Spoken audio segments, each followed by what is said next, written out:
আচ্ছা, তোমরা কি বলতে পারো আমরা কতক্ষণ ঘুমিয়েছি? দিনের অর্ধেক চলে গেছে। আমার মনে হয় অর্ধেক দিনের বেশি ঘুমাইনি। কিন্তু আমার মনে হয় এর থেকে বেশি ঘুমিয়েছি। আবার এমন তো নয় যে রাত দিন ঘুমিয়েছি কিন্তু বুঝতে পারিনি। জানি না এই অল্প সময় ঘুমিয়ে এত ক্ষুধার্ত হলাম কিভাবে। তোমরা কি কেউ ক্ষুধার্ত নও? অবশ্যই, এরকম খিদা এর আগে আমার আর কোনোদিন লাগেনি। উফ, প্রিয়, তোর আবার ঘুম পাচ্ছে না তো? হ্যাঁ, আলিজানা,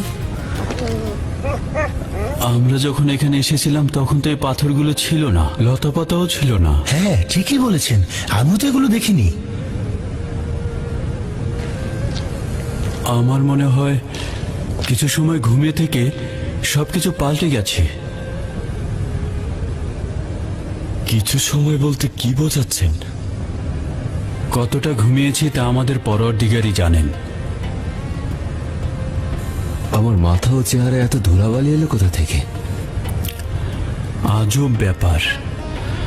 এর আগেও তো আমি এখানে বেশ কয়েকবার এসেছি, কিন্তু এই পাথরগুলো তো এখানে ছিল।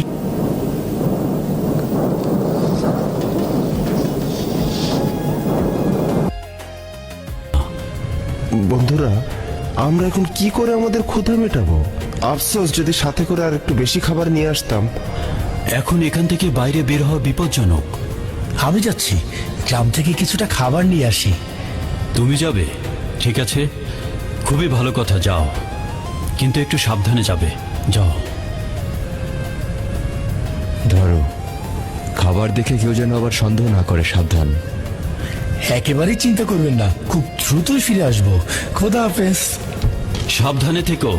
আয় তিমিত্রিও, চলে আয় আমার সাথে, আয়।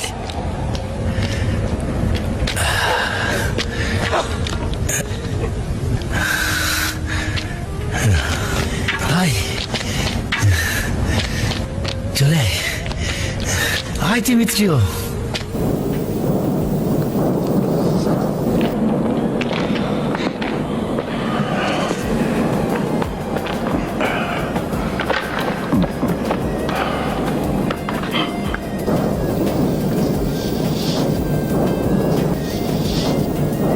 আমার কেন যেন পেরেশানি লাগছে।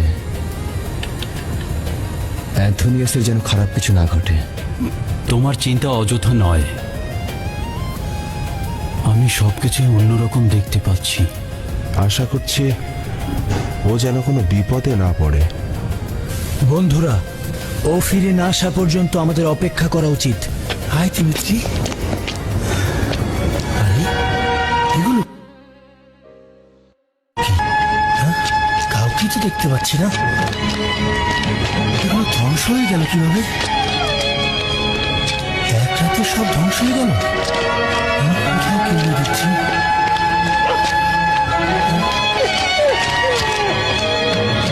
কাউকে তো দেখতে পাচ্ছি না।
বাইরে সবকিছু পরিত্যক্ত হয়ে পড়ে আছে।